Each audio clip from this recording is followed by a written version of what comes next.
Hey guys, it's Nifty Q. Welcome back to another episode of The Wild Wild Web, where I look to explore the digital frontier through in-depth conversations with Web3 industry pioneers. Today I had the pleasure of sitting with Henry the Grape, sitting member on the Council of CyberKongz, one of the most prestigious collections and communities in NFTs today. Topics we touch on in this episode include recapping the early drop days and community successes, the current best ways to access the ecosystem, Genkai drop details, and where the IP is evolving in the very near future. I hope you enjoy this conversation with Henry. Please remember, nothing you hear on the show should be construed as financial or legal advice. That's our vibe, our tribe.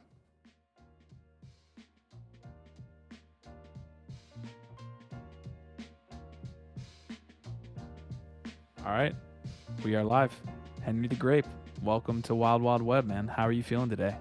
Yeah, feeling good. I was on calls all day today. Was looking forward to this, so I'm feeling good, man. The weather's nice. No complaints here.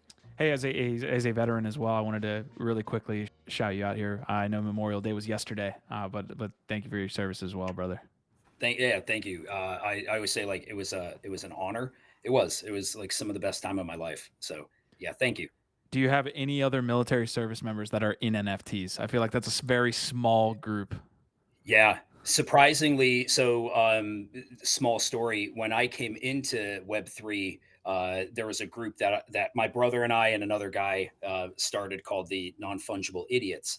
And within this group of idiots, we have probably 6 or 7 vets in our group.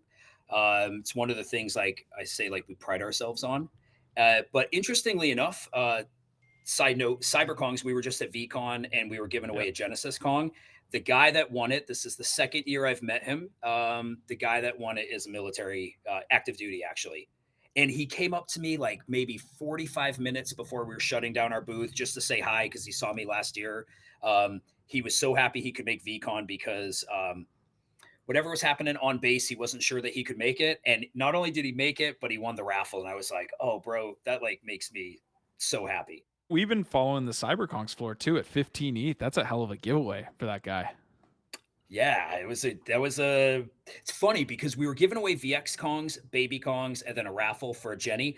Anybody who got into the raffle, I feel like had this idea like, oh, I didn't get a VX or I didn't get a baby. And we're like, no, no, Yeah. no. You're in a raffle with I think in the end it turned out to be 70 people or 71 people. So like the odds were pretty good. So yeah, it was a 70 good pull for people him. to win a Genesis. That's sick. Yeah. Obviously, this conversation again is going to be focused around CyberKongz and the developments that are happening now, but also kind of the history of CyberKongz and the lore of the community and the IP and all this stuff. I'm super interested. I want to give a quick shout out to Hash Rhymes. She's one of our community members here on in Web3 that is super just on top of the ball. And she's always been a great defender of the CyberKongz when it's come to like ranking projects and looking at the entire space in totality. But before we get there, man, I would love to get a quick background. Like, when did you get into the space? How did you find NFTs and CyberKongz? Yeah, 2020. So I was class of 2020, but I don't think I got my first NFT till January of 21 because I had been buying crypto. My brother and I were talking. It was like right around Christmas. I had COVID, and he's like, "Hey, I think we should figure out these NFTs." I had been reading about them. Pranksy was doing like his Punks giveaway, and was super interested in NFTs in general, even though I had absolutely no idea really what they were. Um, so we just started digging in, and at that time, there wasn't tons of information. There wasn't nearly as many people trying to help people out. Granted, there was more people coming into Web3, but I just remember being lost, just completely lost. And it was actually Pranksy's NFT boxes where I got my first NFT. Was Remember, collecting art. was that Nifty Boxes? What was that called? No, it was NFT boxes. He did it NFT with Boxes. Carlini. Yeah. Carlini was like number one Top Shots holder, Penelope's Country Club, and I just remember like I loved the people that were in the Discord. Still was we were clueless, man. We were just so clueless what we were doing, but we learned. A lot of us just learned in those first few months of 21. Just like listen, we all got probably wrecked in certain ways because it just happens that way. You kind of trial by fire, but we learned together, and it was like a really exciting time that obviously a lot of us reminisce about. I can only imagine what it's like for people who were 2017, 2018 NFTs, what Yeah. that time must have been like. Well, it wasn't as active. I will tell you that. Like you weren't having the activity you see now unless you were in like very small Telegram groups and things like this. It was much more based on like fungible tokens and all of that stuff. I do remember being in the office trading crypto kitties, thinking I was going to be a millionaire just breeding crypto kitties. But yeah, not as much activity. So when you see what's happening today in the market and you look at your first kind of time in crypto and or NFTs and you say, hey, like these Discord rooms or these kind of groups that helped us kind of facilitate information and also source a lot of like different knowledge from around the space. Do you see that happening now, even in a bear market? Like what are the similarities with kind of interacting with individuals? It has to be different, right? Like it's not as like it's not as frothy, you know, and there probably is like other conversations happening. But what's your experience there? Yeah, it's hard because as I'm like on the core team of CyberKongz, I always say I'm in the bunker. So sometimes you get to peek your head out occasionally, but I don't get to venture too far outside the CyberKongz Discord. And if I do, I'm usually going into the non-fungible idiots Discord. And those are kind of my two home groups anyway. And they've remained, granted, like bear market, they're a little bit slower than they were in 21, but they've remained chatty.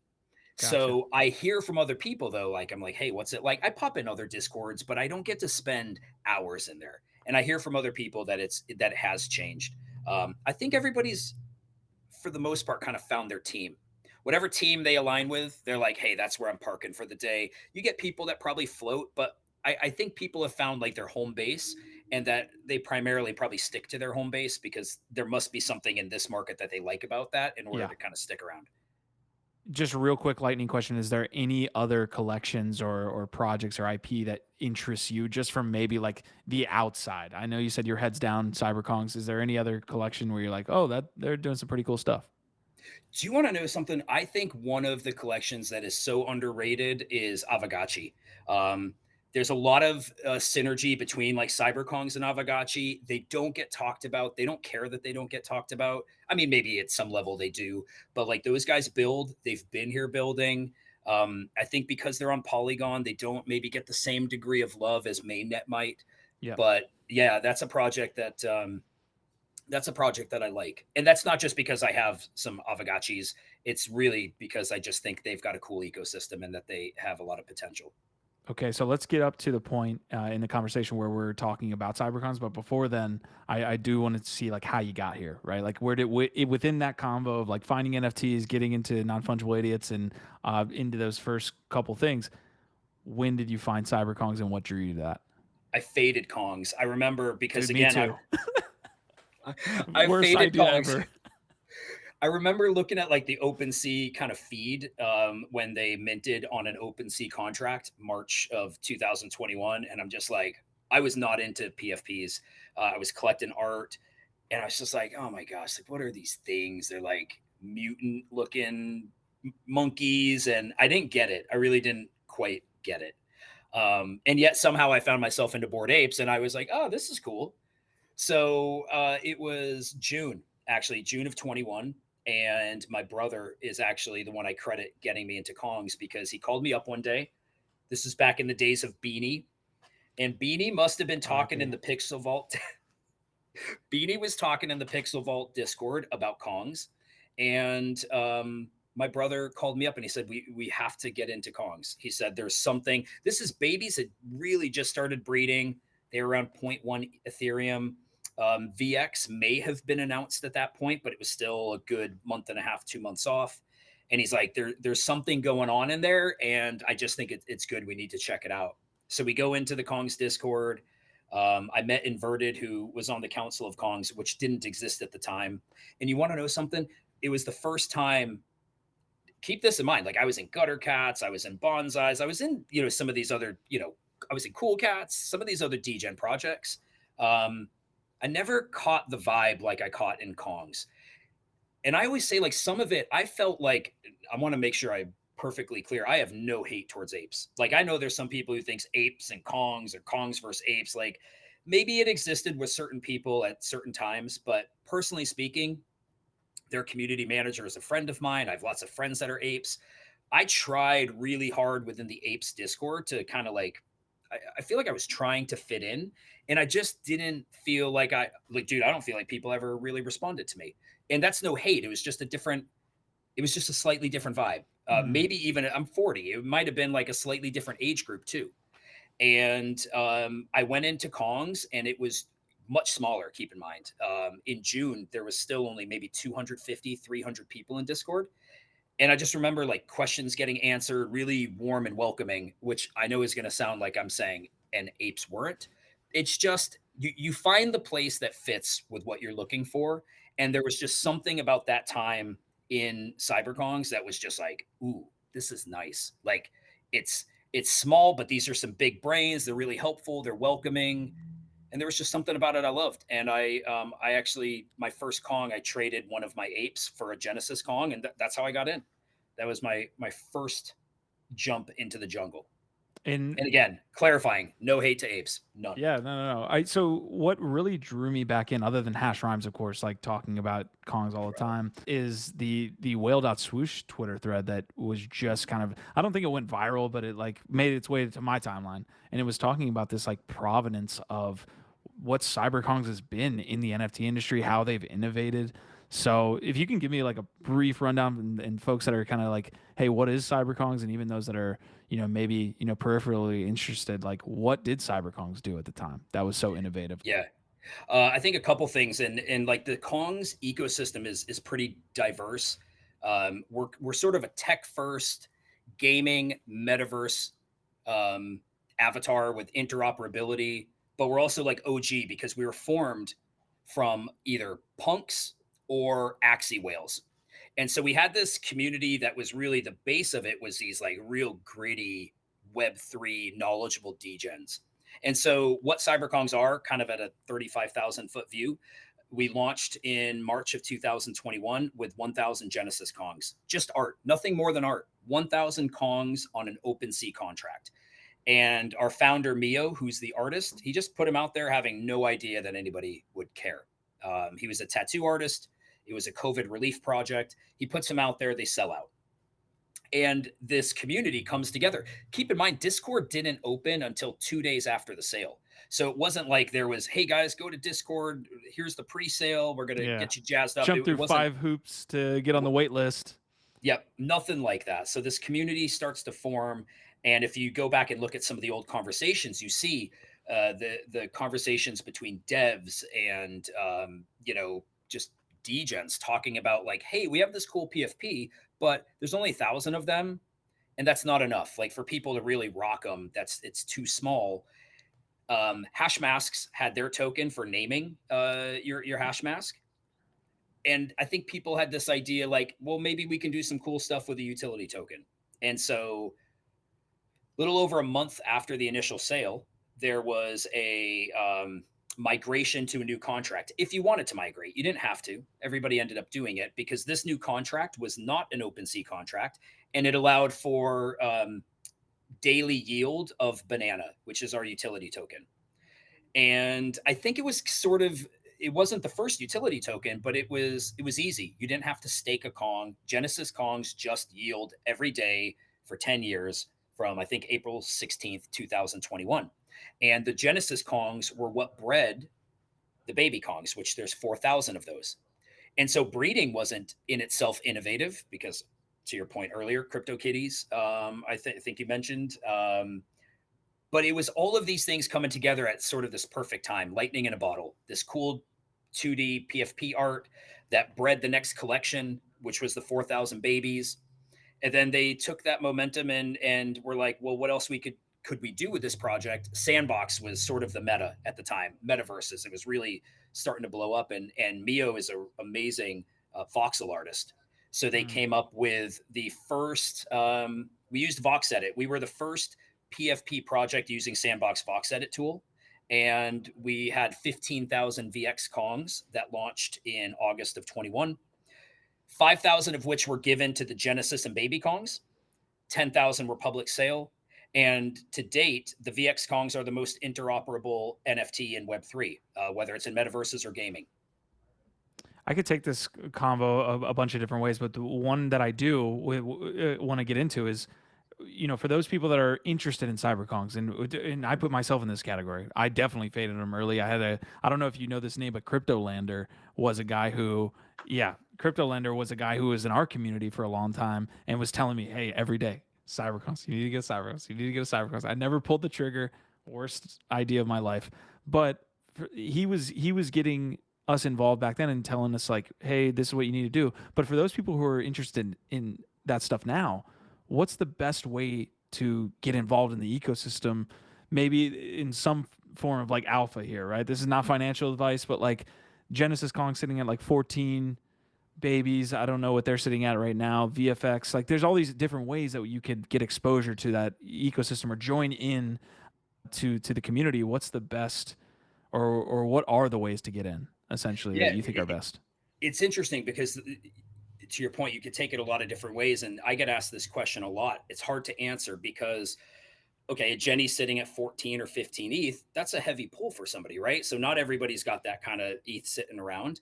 Whereas a baby is, I don't know, 1.4, give or take. And a VX is probably in like 0.35 range, give or take. So I always ask somebody, or what I tell someone is, if you're looking for interoperability, if you like the idea, we have a game on chain on Polygon. If you like the idea of playing our game, we have a game we're developing called Conquest as well.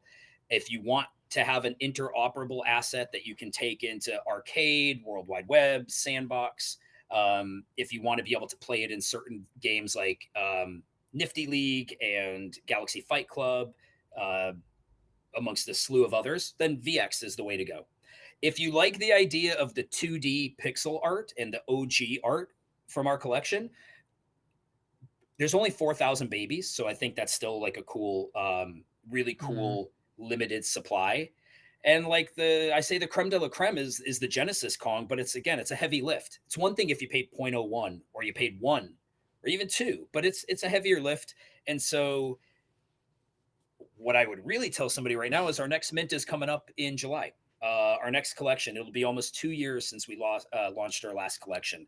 So for someone on the sidelines that's like, I want to get into Kongs, Genkai is the name of our next collection. Not to shill it, but that's where we're going.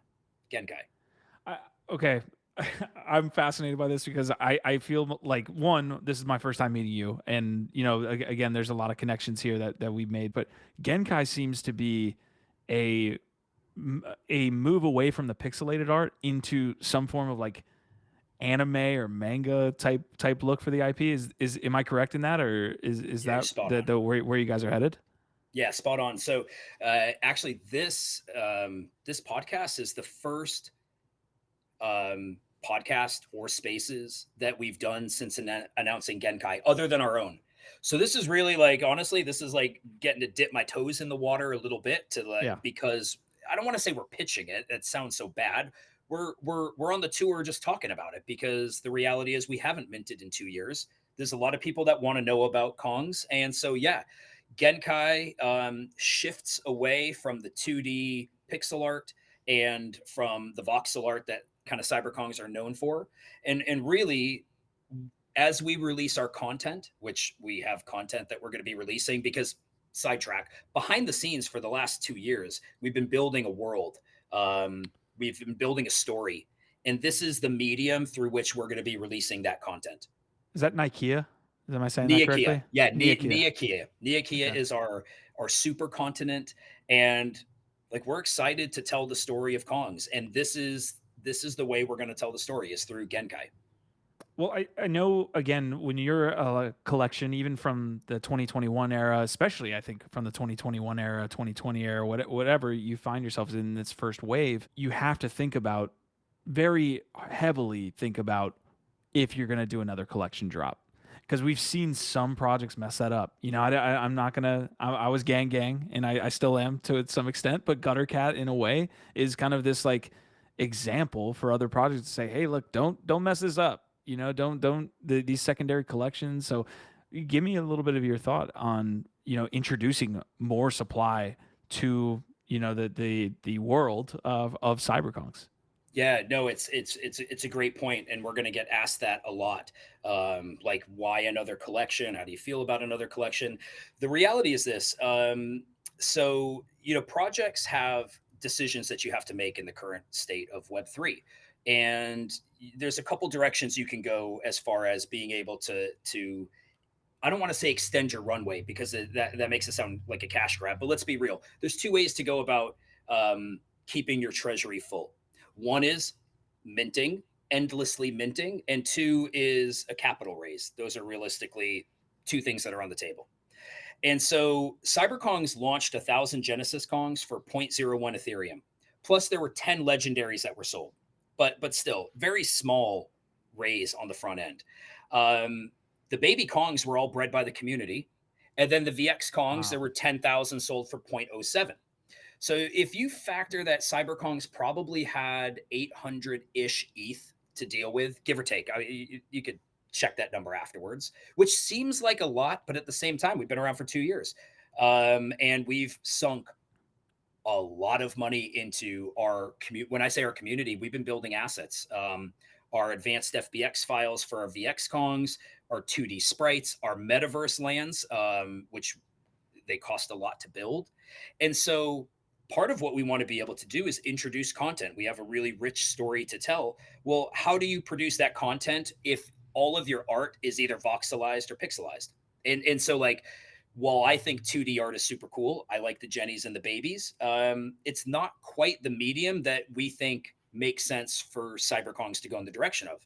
We have a pretty large following in Asia. Our artist Mio and founder Mio has a real affinity for Asian art.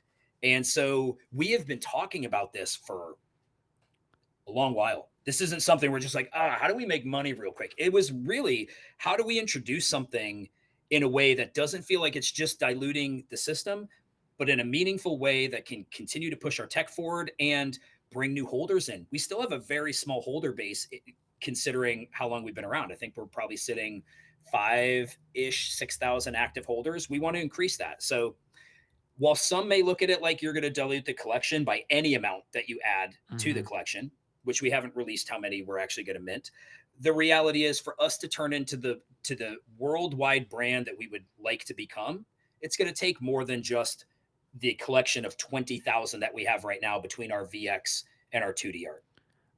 Such a great point you made on people thinking potentially that, oh, CyberKongz ran up to however many ETH the price floor was at. Well, yes, you do see some royalties from that, but it's not like the team is selling these at that price. The team sold them at a price below 1 ETH. Sometimes the example of like zero point 0.1 ETH.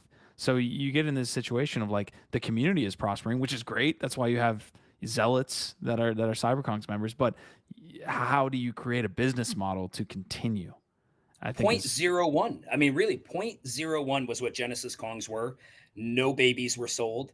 And we had a 2.5% royalty.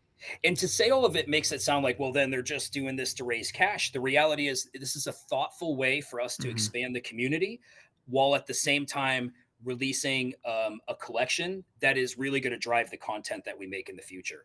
And do you know what the reality is? And I've realized this over the months where we've been really talking about how we're going to execute this. You're never going to make everybody happy. Like I already know on some of these podcaster spaces, I already know like we're going to catch FUD from some people. It will never be enough for some people, and some people will be like, no, I totally understand it when I sit here and think about what the existing CyberKongz ecosystem is. So we're aiming to kind of go like middle of that road and please the majority, realizing there's some people that will have reasons to hate on it.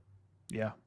We're seeing that now with a lot of collections in the bear market, right? Like when where floor prices are where they're at, that people are, pretty aggressive in attacking these founders and things like this. But no, I think you make a great point about being pragmatic with trying to continue the story and build off that story in the right way and have people be incentivized to take part in that. So no, man, I think you're spot on. When did you get involved in CyberKongz? Because you said you joined the Discord, you bought a Genesis. At what point did you get intimately involved with, you know, the day to Yeah. day? So it was I joined June of 21. I think I became a moderator in November of 21, but I had been somebody from the beginning that was just like really involved in the Discord, chatting a lot and just kind of, I would say, preaching the gospel of Kongz.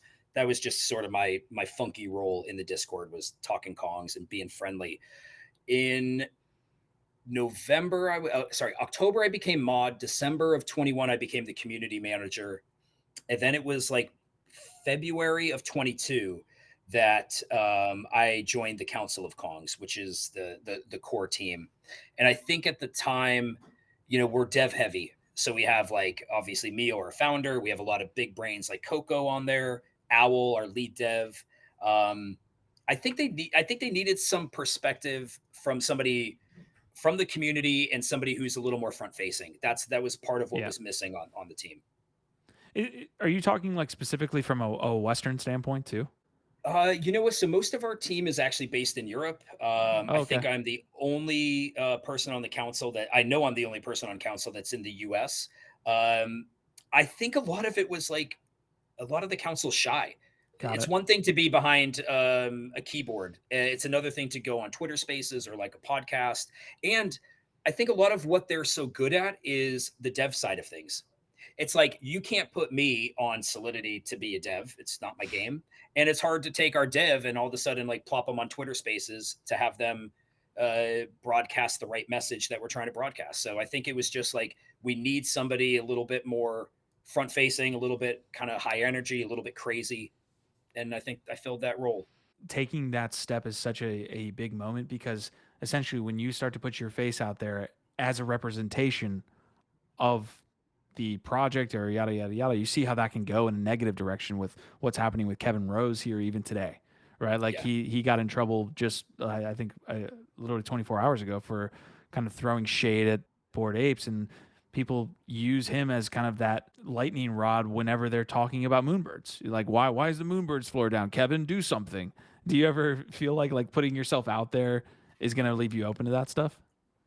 It does, and I think there's like a couple things. One, again, like I'm a little bit older. I'm not old, but like I'm a little older. I'm not 18. I run a business in real life, and I tend to be like an overly optimistic and positive person. So it's not as much within my character to want to bash anybody. So it's easy for me to kind of stay away from bashing people who don't deserve to be bashed. With that being said, I've become really opinionated with certain parts of Web3, and I'm not afraid to go out and bash the people who are what I consider to be like the worst thought leaders that the space has. I don't always name them by names, but I might give certain references to people that I'm just like, why are these the people that we lift up? They do so little for us. And if you really look into it, they're really doing more for themselves and enriching themselves than they're ever doing to push this space forward. So I'm being more vocal on that. But also, as far as CyberKongz go, we're pretty even keeled. Like we're not here to create enemies. I always say like we're the humble guardians of Web3, and I don't mean that in an arrogant way. We've developed some really cool stuff like the ERC 721X. It's called the Guardian contract. It's literally two-factor authentication on chain. It's open source. Anybody can use it. Some people do. Kongz uses it in his ecosystem, and it basically prevents any asset from just getting taken from your wallet if you are ever compromised. So Mm. like we're here to help Web3. The problem is that if you came into Web3 in 2022 and definitely in 2023, you probably don't know we exist because we don't have the loud influencers. We're not out there shit posting as founders. And so we have to change that narrative a bit. Yeah, well, I think a lot of the momentum that I'm seeing from CyberKongz in the most, and maybe this is just my personal anecdote, right? Like maybe it's just me like projecting this, but it feels like you guys are taking a more active role on Twitter, and it does suck to say, that like Twitter is where kind of our community interacts, and therefore the shit posters and the people that are creating really nothing except drama to get people, all hyped up and follow them. Those are the people that Twitter rewards. But it Yeah. feels like you guys are really with a couple of the things that I've seen, most recently.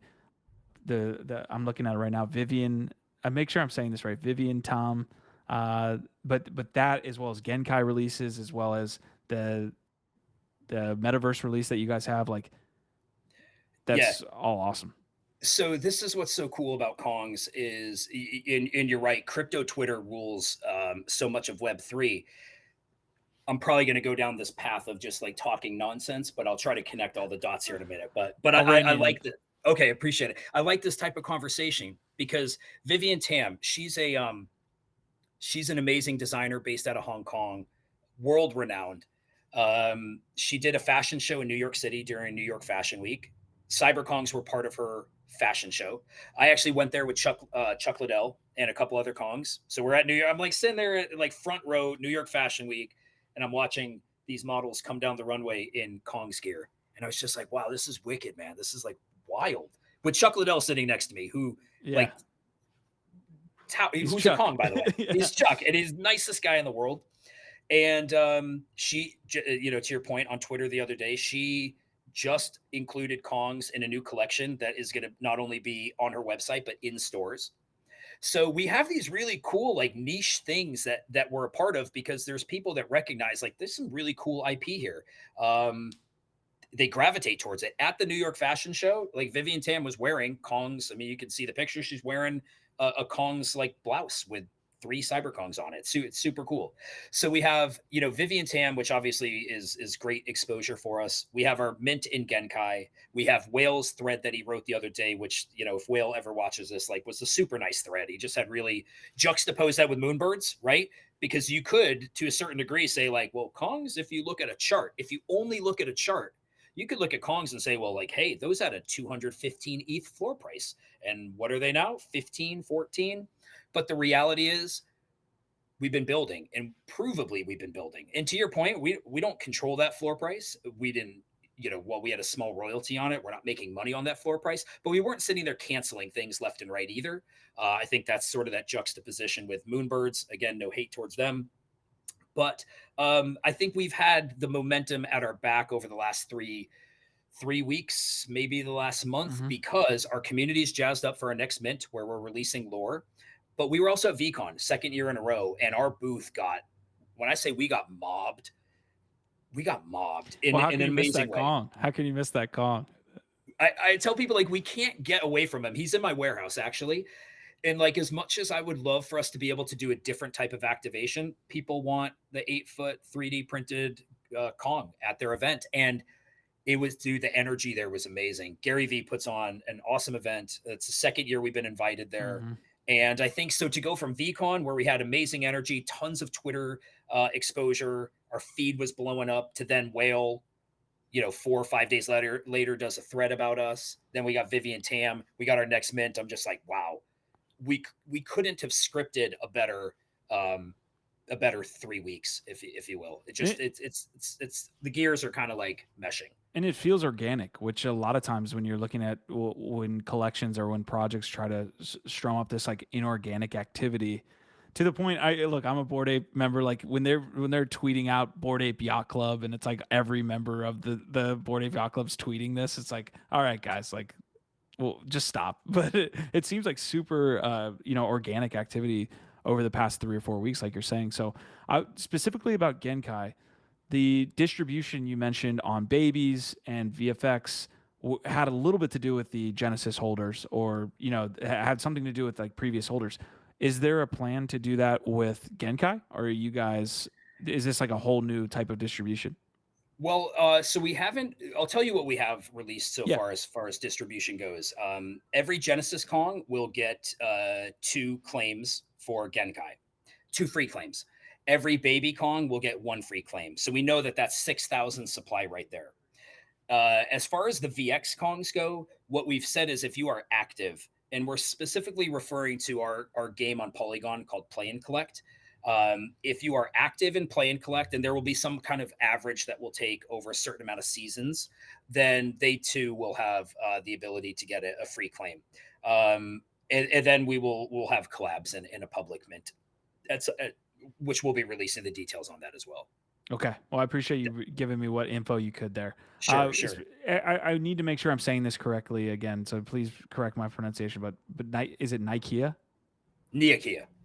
Okay. Niakia. So with Niakia, there's all these like it's essentially like an island that has all these different environments which look really cool, and I appreciate you guys like again going into it from a voxelized standpoint, but also showing it in different types of art, essentially, and showing it off there. Take me a little bit into that world. Yeah, yeah. So it's deep. One of our lore writers' name is Duck Tom, and I'd say like he lives in a basement and he's like a mad scientist down there concocting these stories. And by the way, like I'm a huge Star Wars fan, and I'm not just like watch the movies and watch the cartoons. I read the books. So to be involved in the lore at that type of level, where like you're talking about what are all of these things, is super fun. So with that being said, Niakia is basically it's the world that the Kongs live on, specifically the supercontinent that Kongs live on, and it's made up of these different settlements or tribes. And these tribes, settlements, they actually have a tie back to the names of them: Sanqueque, Regendo, Cabarizi. I won't bore you with all of them, but all of those tribes have a direct connection to Virunga National Park, which is in the Congo in Africa. We're a big supporter of Virunga National Park and the gorillas there. We've donated well over $1 million to their cause for a small project. That's a big amount. Yes. And they are, when I say involved in our lore, they've been kind enough to allow us to use some of these names in our lore because of the tie that we have with them. And what we did is what we've revealed so far is these certain sections of the map which have the different tribes or settlements on them. And as time goes on, we'll start to reveal like how these things come together in the story itself. So that's as far as we've gone with the storytelling with the community. We've done spaces where we've read some of the origin story of Kongs, but as time goes on, I think more is going to become apparent as far as like what this world is. But it's deep. It's a very deep Yeah. world that we've been working on building for quite some time. One of the things that obviously Bored Apes done extremely well is have the community get involved in that storytelling as well, right? Like they're building their own derivative projects or building out their own what wouldn't be canon but lore for a lot of these codas or these apes or mutants. Do you foresee that happening with your community, or is that happening now with you guys? I hope so. Yeah, I hope so because you're exactly right. You know, credit to what apes have done for Web3. The community has just really embraced what Board Ape Yacht Club is and can be, and what it can do for their own brand. And I think that's something that people should absolutely respect. So I hope that our community. One thing that's really interesting about Kongs, and one reason like why I'm excited to bring new people into Kongs, is Kongs by nature tend to be now I'm stereotyping, but I think in general this is probably true. They tend to be a little more reserved. They tend to be a little quiet. I mean, there's times I do Twitter spaces and I'm like begging for somebody to come up. And it isn't because we don't have 150 people in spaces. It's just because like they're degenning and listening versus asking to come up. Maybe they're a little bit shy. So we attracted at the beginning a lot of these like major gamers, degens. And one thing that I think would be really cool for us to bring in is just maybe this is going to sound bad. When I say more people like me, like normies, not that Yeah. we don't have normies in, but I think those are the kind of people who can find a real affinity for a project and decide, like, hey, Henry the Grape, as a great example, was just something I made up. I named my avatar Henry the Grape. I kind of gave him a backstory because it was fun. And I think if we had more of that happening and more people taking to social It would. media with that type of content, I think people underestimate what that does to help grow a community. So yeah, I really, really hope that we can take some lessons from the successful people in Web3, and that our community can start to apply that to our project. I don't want to jump into like a DAO conversation, but it seems like this is a situation where you might be able to fund some of these things from a community proposal or just from the Kong Council. Is that something that could potentially be like looked at in the future? Is like, hey, let's like fund some of these initiatives. It's funny you say that. We have a few initiatives. Two of them were on mainnet. One of them is on Polygon. So we had in late 21 an initiative called Kong's Tank. It's a spin on Shark Tank where we were giving grants to help projects launch that would ultimately give utility back to CyberKongz. Two projects came from that. One was Zen Apes. One was the Littles. I think at the time, if I'm being totally honest, I wasn't on council at the time, but I think at the time it was underestimated how difficult it is to not only launch your own project, but then have that project give utility or some type of value back to the other project. So like it sounds cool, but like that's hard to it's hard enough to have your own project that's just successful and relevant, let alone like, hey, we're successful and relevant and we're going to try to apply that to your project too. Yeah, that's super interesting. So one thing you guys could do, and I'm just like spitballing here, I'm thinking out loud, like you could add those projects to the lore that you're creating Well, in a way, right? Zen Like, Apes in some way has kind of, I don't want to say disbanded, okay, got it. but to a certain degree, I think Zen Apes is not 100% sure what they're doing. Whereas like the Littles continues to build.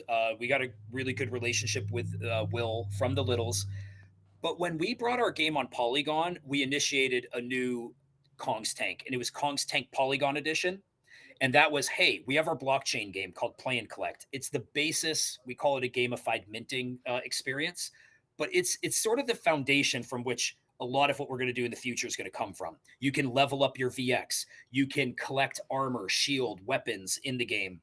And so we launched this Kong's Tank Polygon Edition, and that's where the game called Conquest that's being worked on, that's where that came from. That was a Got it. community member, and so that's part of it's part of what we're doing. And I think certainly if there's other ideas that people have, we've been really clear. Like if you have ways to use Play and Collect in your ecosystem, it's like a decentralized app. Go for it. Like absolutely go for it. We would love for people to continue to build on top of our ecosystem. Where's the best place to go for sourcing information? Do you guys have Twitter Spaces now that are happening weekly or monthly? Like, where's Yeah, the best place to go, and who's the best people to follow when it comes to CyberKongz if we want to get involved? yeah. So first off, our website, cyberkongs.com is a great place to go to get info. But I always say, like, come in our Discord, our mods, our team, super, super helpful. Some of the kindest people in Web3. We do host regular Twitter spaces Wednesdays. We were doing it at 12 or 1 p.m. Eastern lately because one of our Twitter space co-hosts is in Asia. We've been doing it closer to 11 a.m. This week, my daughter has she's got like 8th grade graduation. And so I had to call off this week, or at least have to delay it. So unfortunately, like this is one that is probably going to get postponed till next week. But yeah, Wednesdays is our normal Twitter space day. But the CyberKongz Discord is like that. There's just a ton of knowledge to be had in there. I love it, man. I'm going to ask you a couple like macro thoughts on markets or just like what we're doing in general. But anything specific on CyberKongz that you want to last hit on before we make it to that combo? Yeah, listen, we're excited for the next mint, and something that like I know I mentioned Virunga National Park, but I think the space needs more of that. I know apes have an alliance with Orangutan Outreach, which is something that CyberKongz also gave to at the beginning. I wish we would see more founders step up from that perspective, giving to people who have far less, because when I say we're all blessed to kind of be in this position in Web3, I feel like the good needs to start outweighing the bad. Like if I see another Ben.eth tweet out there, I don't know what I'm going to do. I'm just like, where are the people that can start to take this space forward in a meaningful way instead of just lining their own pockets? But I think it's kind of on all of us to start policing this instead of just profiting from it. You know what? You're so right. We had a live show today, and we were covering the crow situation, but also basically the Ben.e stuff we didn't even cover. We were like, I don't want anything to do with this. Like, I'm not even giving any airtime to it. But there is that point where we have a responsibility to be calling out bad actors, and more apparently we need to get louder because it right now it just isn't working, like there seems to be more, maybe because it's a bear market and there's not as much going on. I'm leaving a little bit of a leash there, but like it Yeah, just feels like we need to draw a line in the sand here. you're being kind. No, and that's the reality, because I obviously you're not a jerk, so you're trying to say it in a constructive way. But I think we do need to be a little bit louder about it, because from the outside looking in, this is a playground that is just like a little bit gross at times. Hmm. When the reality is like, man, there is so much good that happens in Web3. but it just doesn't get the airtime that it deserves. And so, like, we need to start. I think we need to start changing that narrative in order to really help push the space forward. But I might be wrong, and maybe that stuff just gets quieted as more good things um, come up and people become aware of them. Maybe that narrative will change. But like, it just seems like it's been a barrage month after month after month of just nonstop, gross, repulsive thought leaders that have no business carrying the water for Web3. Yeah.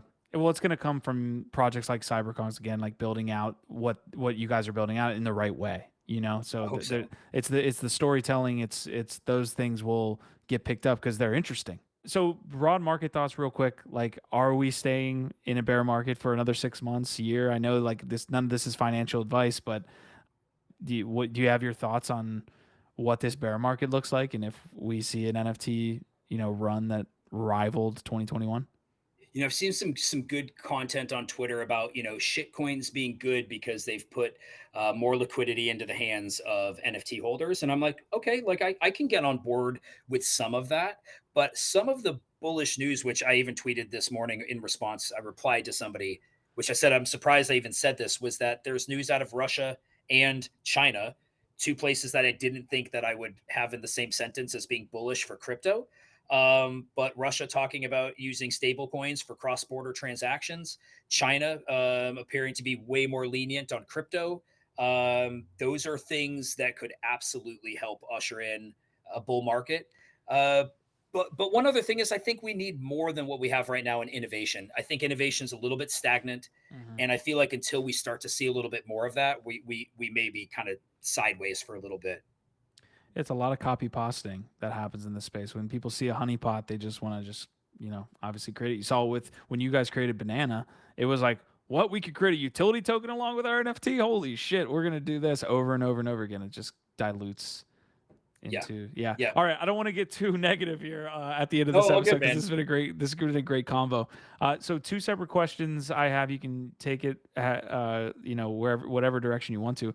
One is Asia. You mentioned obviously the Vivian Tam collab there that is going to be super beneficial to you guys, but also like in your experience, you probably have been talking with folks who live over there and who participate in those markets, and that has always been a blind spot for me, right? Like in 2016, 17, it was much more obvious Asia's involvement in buying Bitcoin, in buying Tron, in buying Ethereum. But in NFTs, I was wondering in 21, like, where is the Asian market here? Like, I don't see any Asian projects that are launching, but that's probably my blind spot. So I'm just wondering, like, your take in general on how the Asian market gets in NFTs more, and how that either benefits or hurts. I'm sure that can only be a beneficial involvement there, but it's always felt like there's been a blind spot with Asia for me, and I wonder if you can add some light to it. Yeah, it's certainly not the expert, right? Like, I'm not from Asia. This is just from what I know from obviously what we've been looking into doing.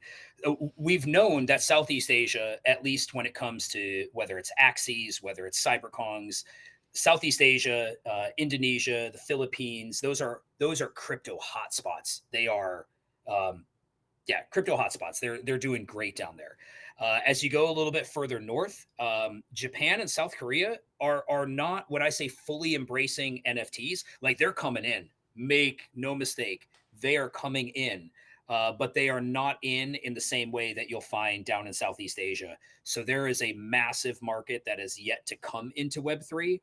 Um, and while China, I think, is in Web3 in certain ways, I mean, China's massive, right? China's we've had to fight copyright infringements there, trademarking infringements in China. The reality is the Asian market is it's ripe. It's ripe, and it's not in Web3 to the same degree that, let's say, the US has been, and even to that matter, Europe. So I think there is a untapped market, but it's coming. It's 100% coming.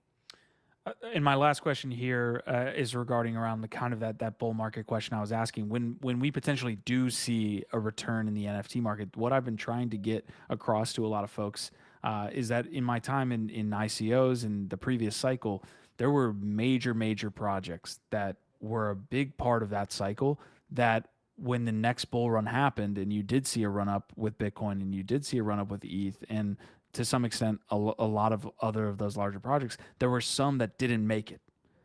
And I think some people think, hey, this is cool. I don't want to throw Cool Cats under the bus, but like I'll just use them as an example. Like Cool Cats was a big project in 21 of surely in the NFT market or NFT cycle, the next bull run, that these are going to do well. And I Yeah. wonder what your thoughts are on that as a whole, because we do see a lot of projects that are, I wouldn't call them underwater, but they're pretty close, and wondering which ones you would pick out as gonna make it, not by name, but like features, I guess. Yeah, no, that's it. It's like it's the most valid question anybody could ask because it's what we all want to know. And so, like, I think we all have our opinions on what it is. I'll certainly give you mine. Um, when you look at these projects, what are often considered blue chips, and I stopped getting mad at people leaving like CyberKongz off their list of their tiers, their blue chips, because like I'm like, you can't hate them for what they don't know.